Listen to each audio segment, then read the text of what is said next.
Hello comrades and welcome back to Ushanka show. Today I will talk about one of the most prestigious professions in Soviet Union, the job of taxi driver. Yeah, you heard it right. It's one of those silly things about life in the Soviet Union that the most prestigious, the most highly paid jobs in Soviet Union weren't the jobs like in other countries like United States or somewhere in the Western Europe. One of the highest paid jobs in Soviet Union was the job of the taxi driver. I already mentioned in my video about Soviet cars that most popular car for the taxi service in Soviet Union, and it actually was pretty much the only car that was used, was Volga GAZ 21. So that was the older model that kind of looks like a Ford from 1950s. It was manufactured till the beginning of 1970s. So GAZ 21 was the main workhorse for the taxi service in Soviet Union. And later, since 1970, the newer version came out, GAZ 24, also Volga, and that one stayed in service all the way through 70s and 80s. Also, they used a little bit this minivan looking vehicle called RAF. It was produced in Riga car factory, and mostly they were using that at the airports because it was quite roomy, so you can put a lot of luggage. But the main workhorse vehicle for the Soviet taxis were Volga cars, GAZ 21 and GAZ 24. I remember in 1980s they were all painted like this lemony yellow color.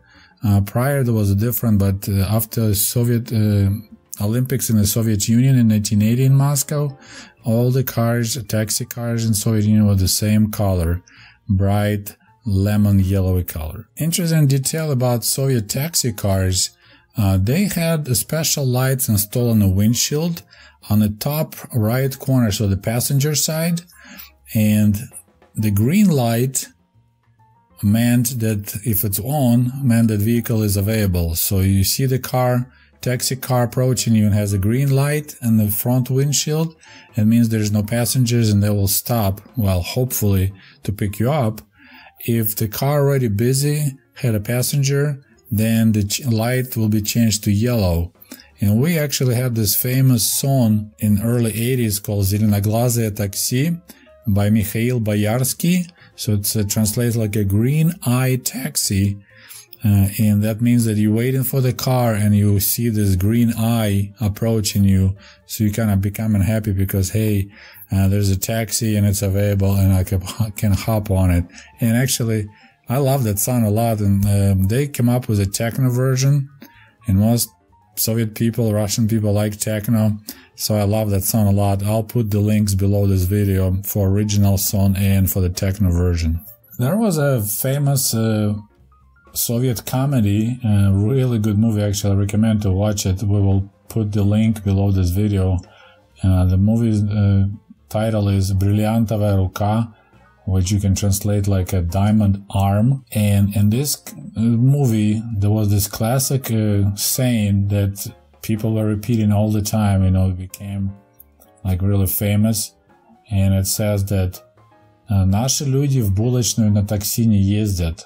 This strict woman saying that, it means like our people, like regular people, they don't take taxi to go to the bread store.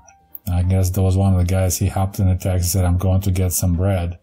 Because hiring a taxi was pretty expensive for the regular Soviet person. The price was 20 kopecks per kilometer. So it was 20 kopecks to get in the car, and then every kilometer you pay 20 kopecks. Before that, in the 1970s, was 10 kopecks, so even we claimed there was no inflation in Soviet Union, prices somehow managed to jump 100% from 10 kopecks per kilometer to 20 kopecks. So every taxi cab had this manual meter, which taxi driver was supposed to turn on when he got passengers and started driving, and then turns off when they're done. And I think that one was based like on the timer. And I don't think it was measuring actual kilometers, but the taxi drivers, they had a requirement that 78% of the time the taxi should have passengers in it. So for example, if you drove 100 kilometers, 78 kilometers, you should be moving passengers along.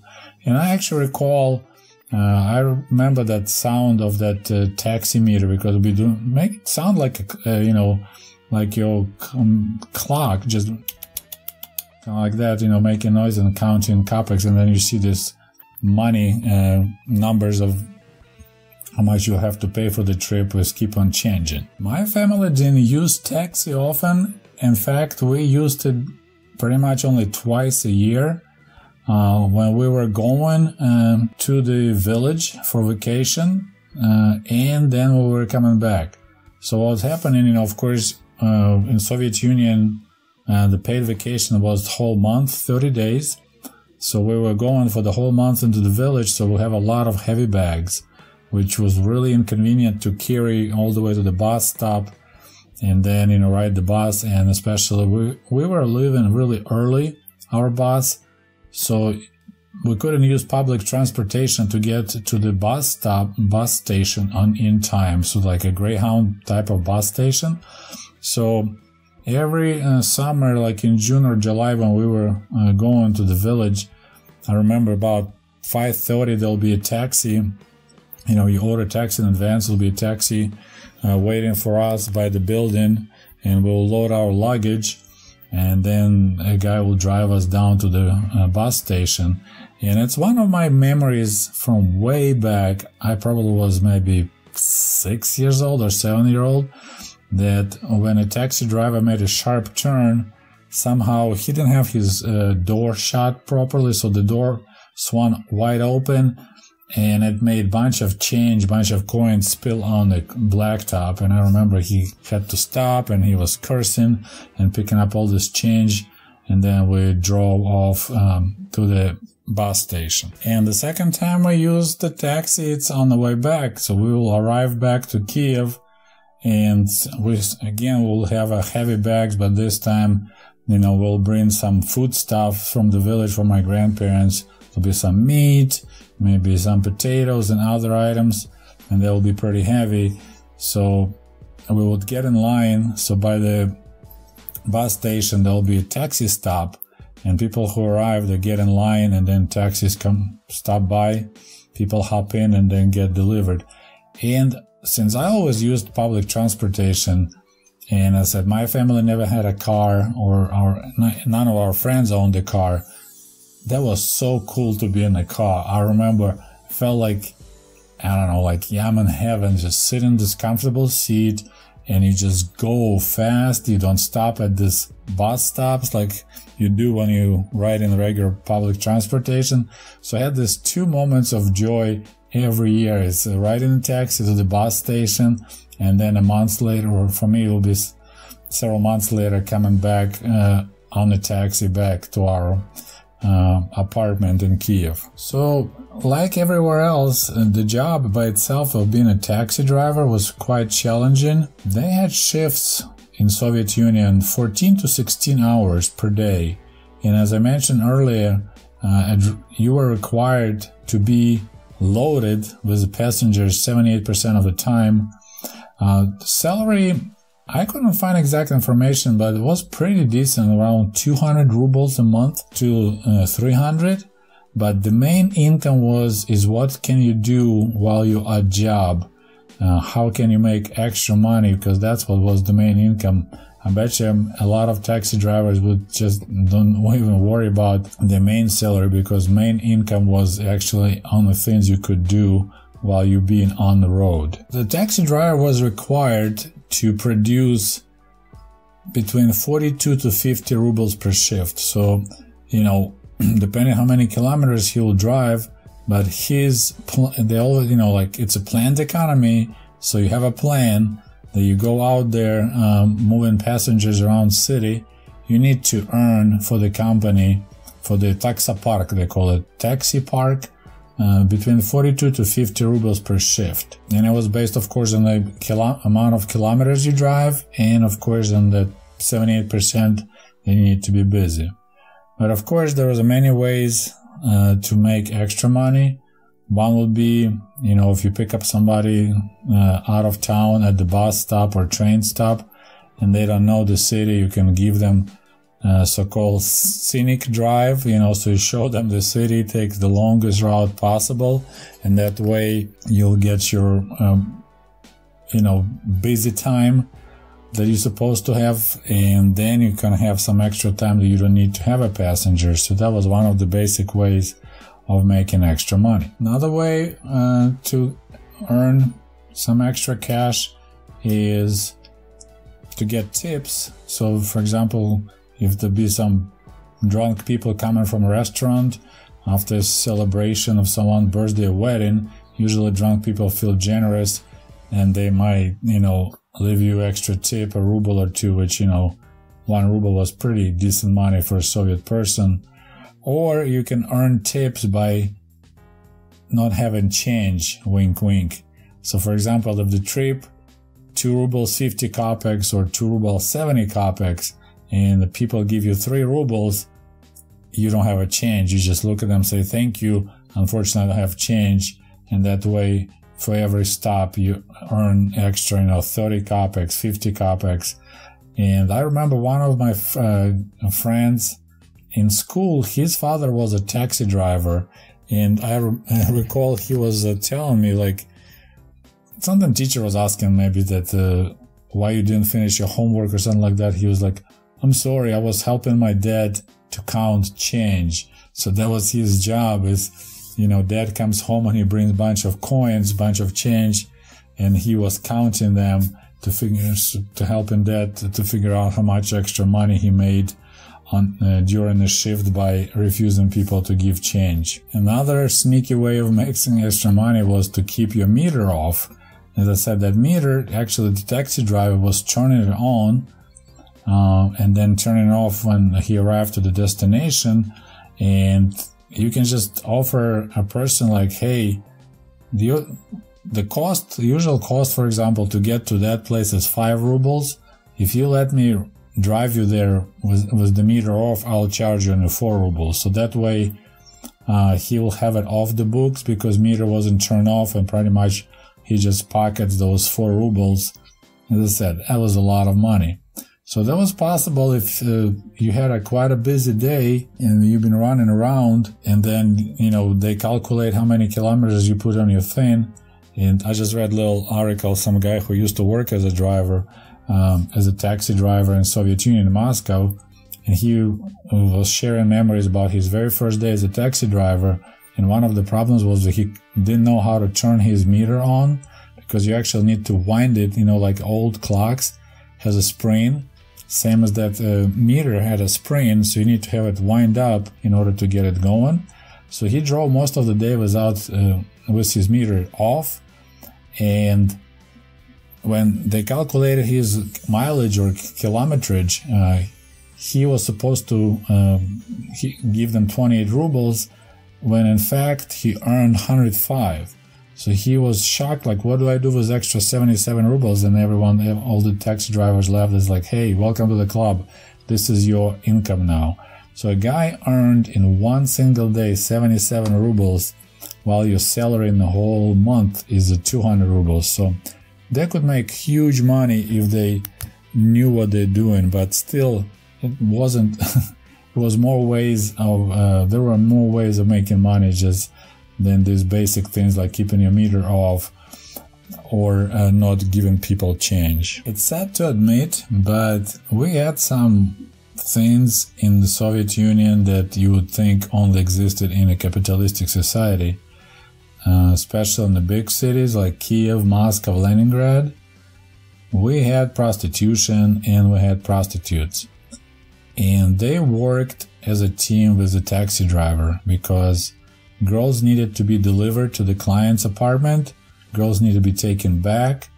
So of course she doesn't want to use a bus, so most girls will have their personal taxi driver that she can call, say, hey, you need to pick me up, then you need to drop me off, drop me off. And of course, taxi drivers had a special charge, I would say, for the prostitutes, so they will charge them more per kilometers. And of course, the prices depended on emergency, or like how fast he needs to go. There's something, going on that he need to do something extra. So, but that was one of the way of Soviet taxi drivers were making good money, is working together with the Soviet prostitutes. Another way of taxi drivers were making extra money, they were selling alcohol. So, especially if you're on the night shift, everyone knew that if you're trying to buy some alcohol, and in Soviet Union you couldn't buy alcohol, after 6 p.m. So when the grocery stores are closed, everything's closed. You cannot purchase alcohol anywhere except from the taxi drivers. So a lot of like students or people who wanted to party, they knew that if you need alcohol really fast, like you have a party and you ran out of alcohol or for whatever other reason, you just go where the taxi drivers are hanging out. For example, there could be a special gas station. So they had a gas stations that were accepting so-called coupons. So taxi drivers weren't buying gas. They were issued specially taloni, so like a coupon for putting gas in the car. So you just go to that gas station and you just find a taxi driver and you buy a vodka. Of course, it was way more money than at the store, but at the same time, if you can't buy vodka at all, you're happy to pay extra money. So if the bottle will be, for example, I'm just saying a number, but it was cheaper. So if it was 10 rubles, they'll charge you 15, and they'll make that way extra money. Okay, so there's my story about Soviet taxi drivers. I hope you enjoyed the show. As always, I like to read your comments. And don't forget to like my video, and there's a little bell that you can push and it will send you notification when my next video is coming out, so don't forget to do that. And as always, I appreciate your support with patreon.com and also with direct donation through PayPal. Thank you very much, guys. I appreciate your help. It helps greatly to create new videos, and I can pay my guy who put the videos together, since I don't have skills for that. Well, we'll talk to you soon. Здравствуйте, дорогие товарищи. My name is Sergey, and I was born in the USSR on a hot July day of 1971. Меня зовут Сергей, и я был рожден в Советском Союзе. My special thanks и огромное спасибо to all my supporters on patreon.com. Thank you, comrades. It's greatly appreciated. So today we're going to talk again about one of the most prestigious and well-paid job in the Soviet Union, the taxi driver. Actually, I already talked about the topic of the Soviet taxi drivers some times ago, but recently I got some new information that I would like to share with you. My brother Artyom, who still lives in Kiev, Ukraine, he's 15 years younger than me. A couple months ago or so, he actually took a taxi and started talking to a driver, and he started just sharing stories about being a taxi driver in Kiev during the Soviet days.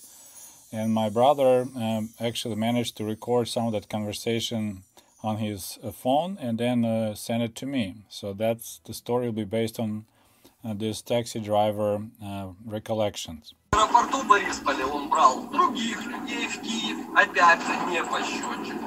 В Киеве ехал на вокзал, ставил эти чекухи и становился не возле дров, где стояла очередь 1500 человек, а с этой стороны, где стояли все таксисты, к другому подходишь, у него вот там стоял бейджик такой, и у всех обед, конец смены, то есть никто... And I don't need to tell you that witness accounts, actually, that's the most valuable information you can get ever.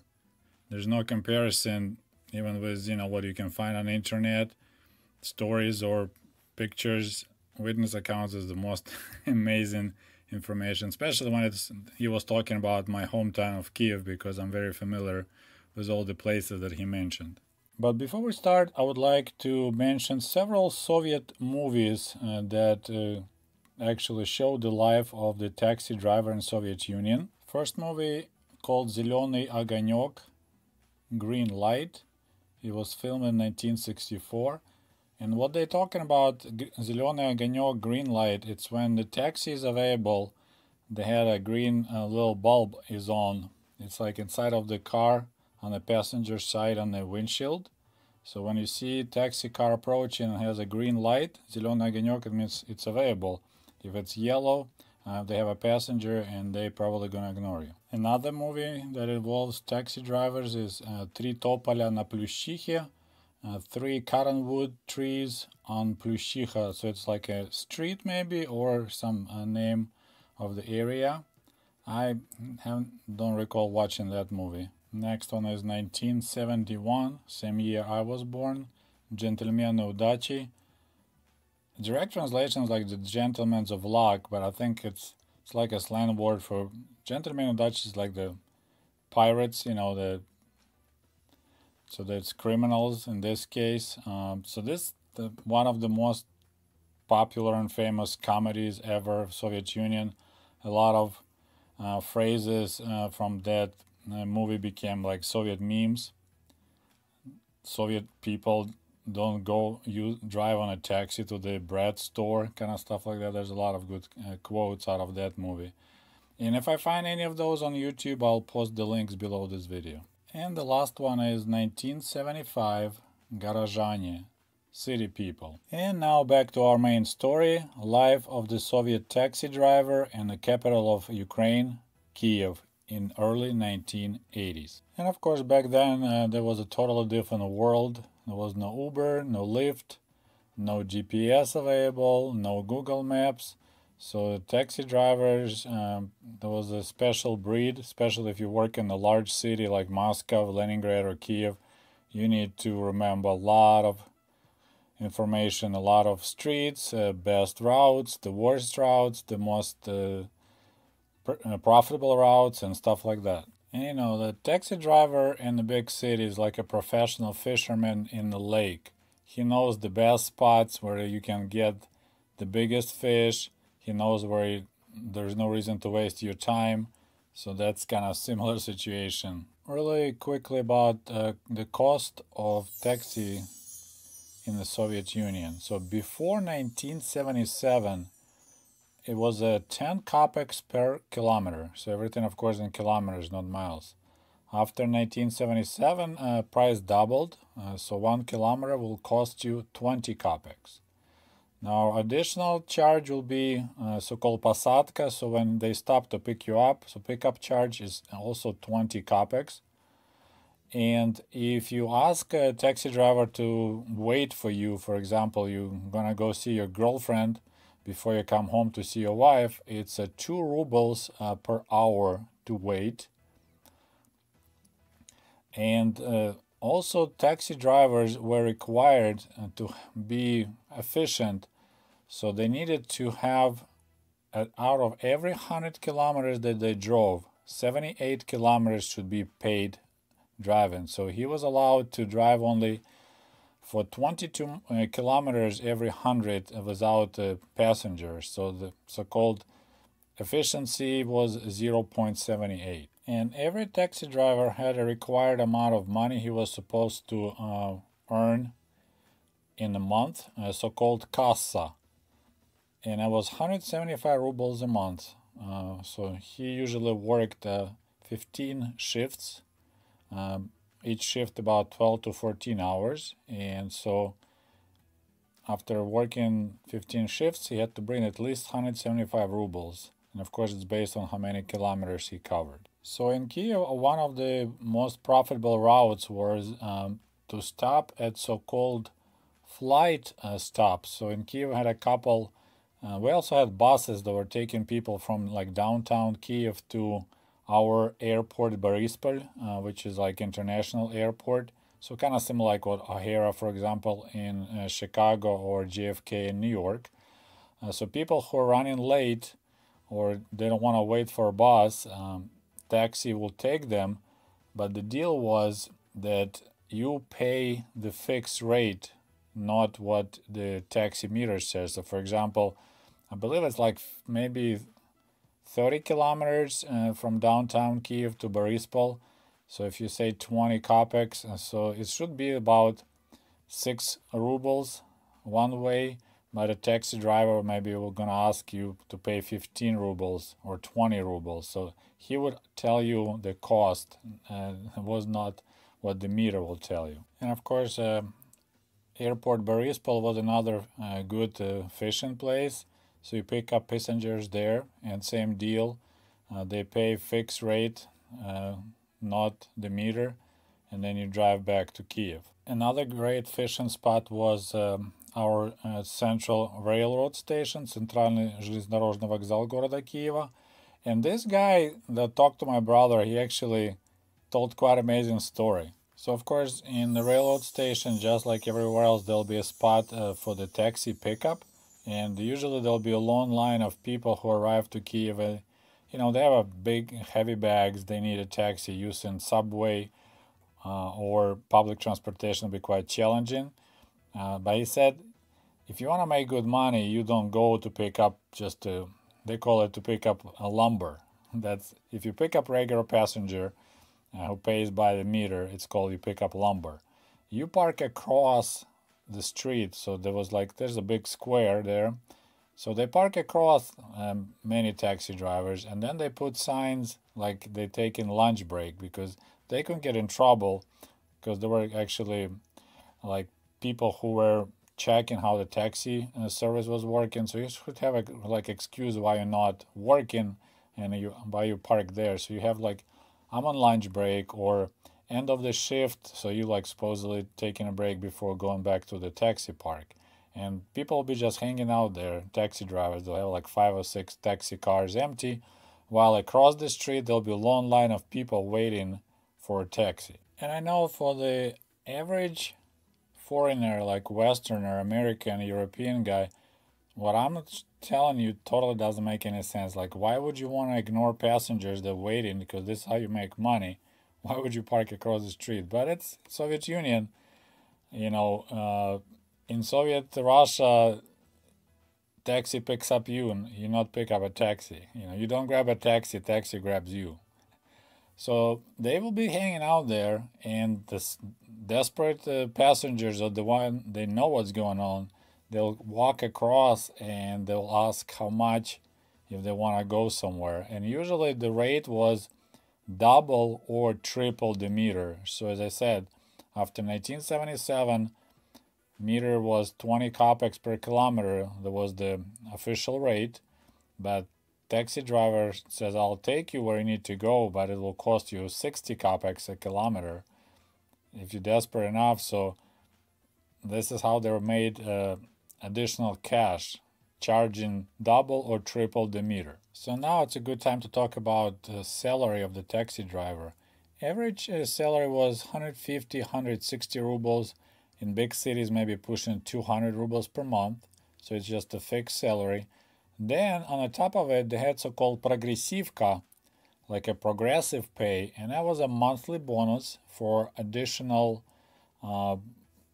If you exceeded your plan, you brought more than 175 rubles per month, you get an additional pay.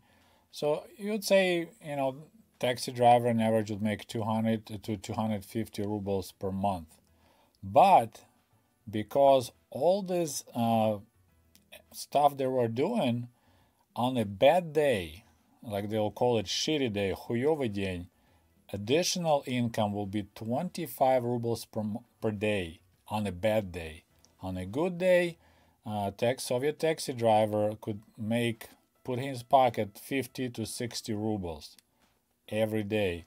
So that translates, if he works about 15 shifts per month, he would make additional 1,000 rubles. So picture you make in 200 rubles and you make additional 1,000 in cash from doing all this non-proper stuff. So, for example, if your salary $2,000 a month and you make an additional $10,000 just for doing this. We call it levaki или levaya, so like a left side business, being a taxi driver. So huge additional income. I mean, taxi drivers were extremely rich. And of course, there'll be another quite like primitive ways to milk your passengers. So for example, we have if you happen to move lumber, so you have a regular passengers, like my family, every time we came from the village on the bus, we'll get in line and we'll get a taxi that never had change. So for example, it will cost us, for example, 2 rubles 50 kopecks to get from the bus stop to our apartment. And of course, driver don't have change. So my dad will give him 3 rubles and he's like, sorry, I don't have any change. And I remember my dad was getting upset because 50 kopecks, it's like you can buy a pack of cigarettes. Another interesting detail, we had official nickname, like not really nickname, but if you talk to the taxi driver, the way you approach him, you call him chef. Hey, chef, подвези. So like a chief, I would say. It's probably an English word that got changed a little bit sound-wise, so it's chef. So it's almost like a boss. So you also call your boss at work, he's my chef. So this is how we used to call taxi drivers, a chef. And regular citizens, the ones that taxi driver called lumber, they weren't big fans of taxi drivers because quite often they'll be ignored. You're trying to catch a taxi, what we call голосовать. You stay in maybe under rain and there's a taxi coming with green light, so he's available, but he will just fly by you because he's on his way to make more money than just pick up regular customer. He still has a green light because, if you turn the yellow light, meters start clicking. That's how you turn the yellow light, by the turning meter on. If he's on the green light, the meter doesn't work, but he's still going to ignore you because he knows what the fishing is. And so that was quite famous. People frustrated, they stay in for 30 minutes trying to catch a taxi, and there'll be taxi with green light flying by, ignoring them. Or a guy sees somebody's trying to catch a taxi, he just turned the meter on just to turn the yellow light and will fly by you.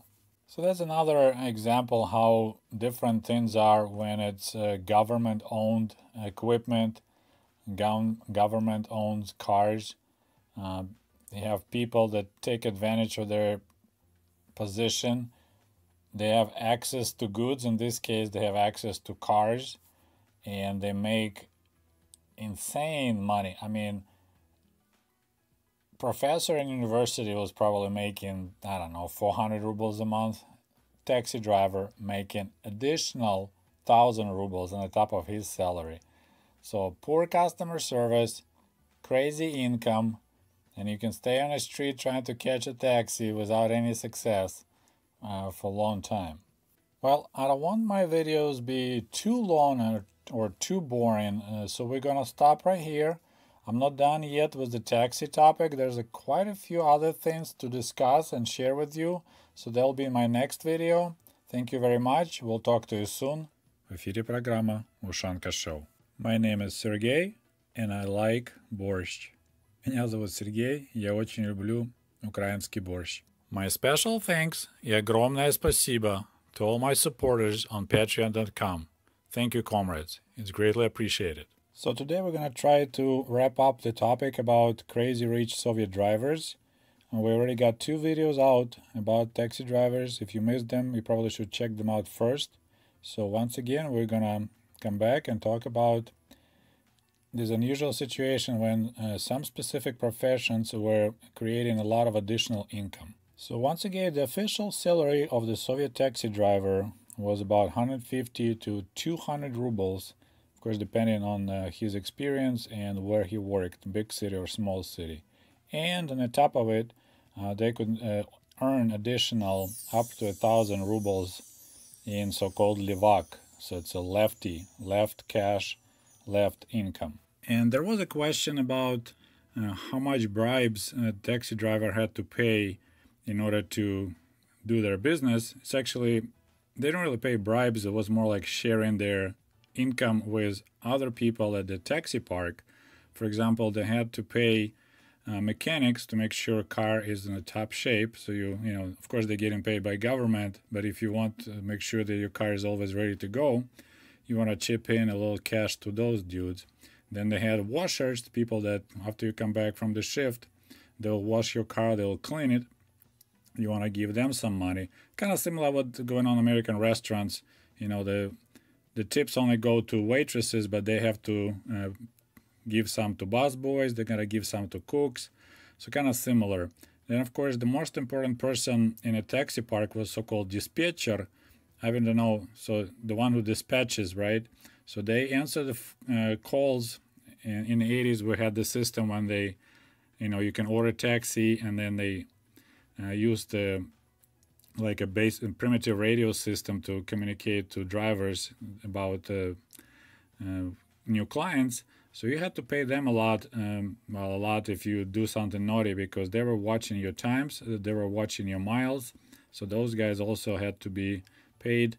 So I would assume maybe close to 30 to 40% of income of that left income of the taxi drivers had to go to grease the wheels.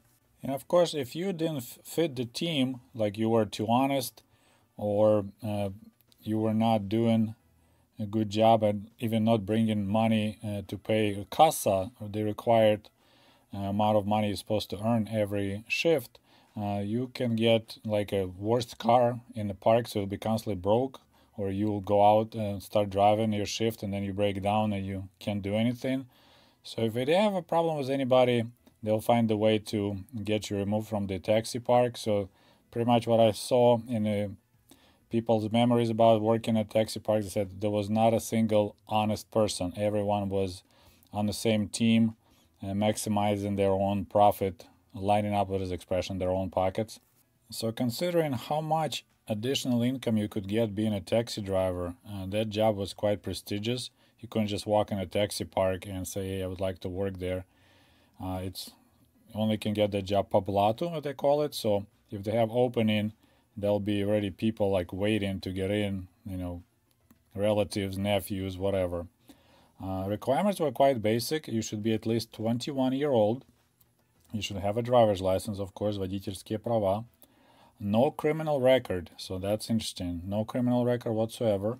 No traffic violations whatsoever.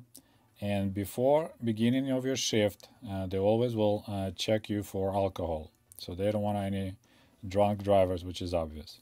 Quite a few people commented on my previous video about taxi drivers that it's very similar to what's going on even in like capitalistic countries like United States, some Western Europe.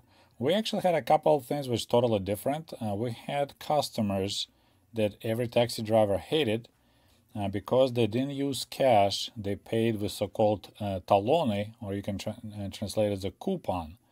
So, for example, cops, militia, KGB, officers, party leaders, and also like a higher military officers, they could actually get a coupons at work.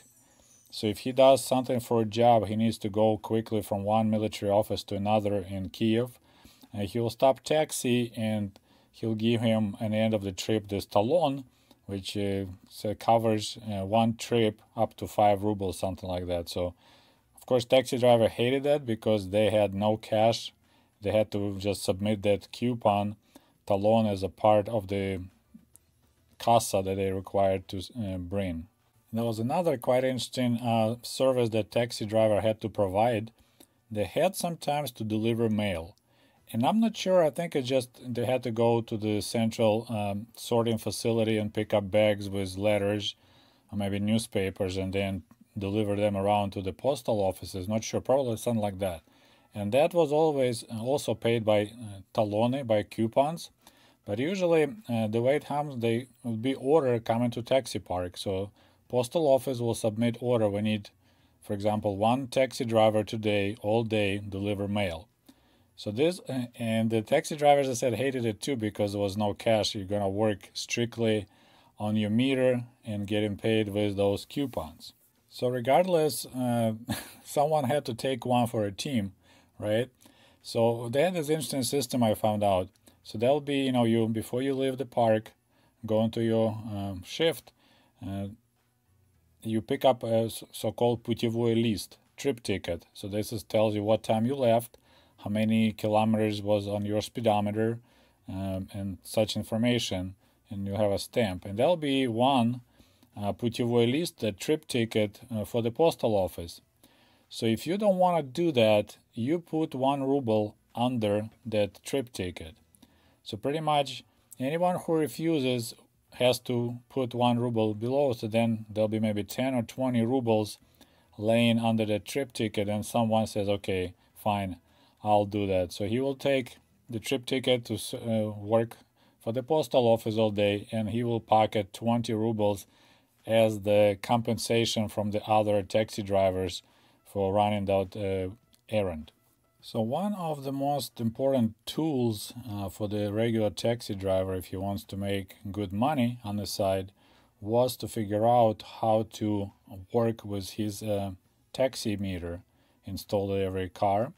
And here you had to pay some money to mechanics, because if you want to reduce the amount of kilometers that you drive, so you put more money in your pocket, then you need to also mess with the speedometer in a car.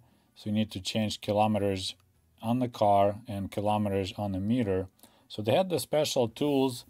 They had actually different nicknames for those.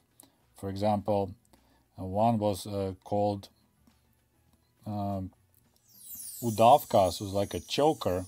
So that's the special tool that you can not install, but you can hook it up to your meter, and you roll back the kilometers. And of course, this was the help of your mechanic. There was another little tool taxi drivers use. They can jam it inside of the meter and stop it from counting. So that one was called kachirishka. So there's a different tools they use just to do that. For example, they can move the meter forward and then move it backwards. So for example, if the customer needed to get out for a minute to buy flowers or buy alcohol, so while you're waiting for him, you can actually use that long wire with the hook and add 50 kopecks or ruble to your charges, and after he pays you, you roll it back. So there was a way to mess with those, and they had all the nicknames: Talkushka, Kachirishka, Tyaglo, Udavka. So that was other ways they were optimizing their income, because cars didn't belong to drivers, so they didn't care.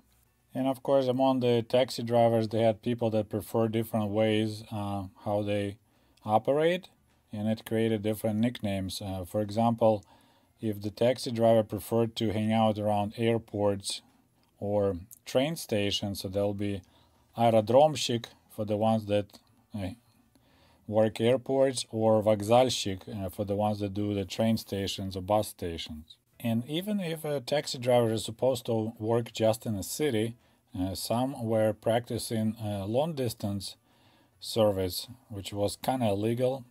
They got nicknamed dalnoboyshiki, so same as the long distance truck drivers, dalnoboyshik. So what we'll do, they will pack car, maybe it was like 4 passengers, maybe 5, who pay fixed rate, and they will take them, for example, like from Kiev to Chernigov, which is about 140 kilometers one way, and it will be just a little bit more money than buying a bus ticket, but using the meter, and of course if you know how to change the meter, they will take car full of people one way, so that will be, you got 5 guys, 5 ruble each, 25 rubles, then you do the same on the way back, and by kilometers you maybe need only to have 10 rubles, and you made 100, so you can make good money doing a long distance haul. Then we had so-called kachirezhniki, which is kind of interesting word. Kachirezhka, it's usually like when you have just you ate the corn and you have a cob left, so that's kachirezhka. So these guys that specialized of delivering fruits and vegetables from train stations to the market. So we had this collective farm markets, kolkhozne rynki. So people will come on a train and bring their potatoes in the bags or tomatoes, whatever. but they had no way of getting from the train station to the market, or it's painful to drag those bags on the bus. So there'll be taxi drivers offering that service. They will load up these bags and take you to the market, and of course they charge extra. Then we had also мебельщики, so that's a furniture guys, or холодильнички, the fridge guys. So they'll be hanging out, parked by the furniture stores or stores that sell appliances, and they will deliver your furniture in the car. So so you maybe have to wait till they bring a truck, or bring your own truck if you have a friend who does who's a truck driver. But otherwise they will get your furniture delivered. Of course it will cost more than just a meter. Some of those guys actually offered help, since furniture was kind of not that easy to purchase. You have to wait on a waiting list, not long as cars, but sometimes 3 months, sometimes 6 months. I think we waited for our couch 6 months from the time it's not like special order, it's just you come, you put yourself on the list, and 6 months later it's your turn to buy a couch. So they will deliver that couch, for example, and also they could provide help. So for additional money, you just keep the waiting list, and it would be quite a bit of money, but so he will share it with the people at the store and pocket some. Then we had so-called spirtovozy, which is an interesting word. So the truck that delivers milk we'll call молоковоз, milk delivery, and this is a spirit, so it's like a pure alcohol delivery. So this guy specialized in reselling vodka, since if you work night shift, stores already closed, but people want to have fun. They know that sometimes if you see a taxi parked on the curb, you can just ask him if he has any vodka for sale. If the bottle, for example, maybe 3 rubles or 4 rubles, he will sell you for 10, but when all the stores are closed. And that became extremely popular way of making extra money for taxi drivers after Gorbachev started his anti-alcohol campaign. Then stores were closed early and open late, so desperate people were willing to pay a lot of extra money to get a bottle of vodka after hours. Then we had such a term as центровые, so that's like people that work the center of the city. So that's the guys that work the most prestigious hotels, usually where the foreigners are. And I'm not sure how that was decided who is doing what, but I guess there will be people more senior, the ones that have connections, because that was probably the best spots you can make extra income is taking foreigners, because if they don't have rubles, they'll pay you with dollars, which you can resell and make a lot of money, or you can just say, hey, give me your baseball hat, or give me a pack of cigarettes, Marlboros. So that was a good income if you can work the hotels where the foreigners live. Another quite interesting terminology was щипач. So there's like a pincher. It's like you pinch a skin. So that's the drivers that would come to like a train station, and they won't grab just anyone. They'll just park, and then they go and they pick customers that can pay extra money. So they could tell by the look, are you just a regular citizen, or you the one who have money, the way your clothing or how they look, or maybe you're from Georgia, looks like those guys always had money. So they will just selectively pick the customer, not the one who's turned in line and they leave. So those were pinchers. And of course, even if officially there was no sex in the Soviet Union, I wonder how many of you guys know that the story I shared with you some time ago about no sex in the Soviet Union. But there were drivers that were specializing in or delivering girls, or taking people to places where they can get a prostitute. Sometimes they would offer their car, of course, for additional payment. So the drivers just go for a smoke while girls and guys having fun on the back seat. And since not many Soviet citizens owned the car, the whole concept of sex on the back seat, I don't think many Soviet girls lost their virginity in the back seat of the car. We had no such terminology like roadhead, stuff like that. This whole sex call culture pretty much didn't exist, but probably existed with some taxi drivers. And also I want to talk a little bit about cars. So usually we used Volga, which kind of like a large size car for taxi service. And someone mentioned that he saw in the KGB museum or something in Moscow or somewhere else that a Volga car, like taxi car, had over 1 million kilometers. But it doesn't mean that Soviet cars were very reliable. It just because cars were in such a short supply, usually people did so-called капитальный ремонт. So it's like a capital repair. So if you hit 100,000 kilometers, for example, or 60,000 kilometers, I believe, like in case it was a Lada car, you take it to the shop and they will remove the engine, remove transmission. They take engine completely apart. They will pretty much like by hand disassemble everything, clean it up, polish it, maybe make cylinders bigger, whatever needs to be done. Then they put it all together, and then you drive again till it's another time to do the capital repairs. Because cars were so expensive and so hard to get, financially it made sense to maintain your car forever pretty much. I mean, there's people who bought cars in like late 70s or early 80s, and they had, they drive them all their life, then they give it to their children, and children drive. And of course, we didn't drive, like taxi drivers had to drive all the time, but most like private owners, in the winter, they all park their cars in the garages. They won't drive them in the winter because they don't want salt to affect the body, because, cars. I was trying to figure out, like for the Lada style car, if you compare to the income of the Soviet engineer versus American engineer, we're talking like $300,000 for, just a Toyota Corolla size car. If you engineer here in America, that's a lot of money, right? To pay for the car, which is like manual transmission, everything manual, nothing automatic, no air conditioner. Well, my dear friends, дорогие друзья, I hope you learned something new today. I hope you enjoyed this video. I think we're done with taxi topic. And we'll talk to you soon. До свидания. Goodbye.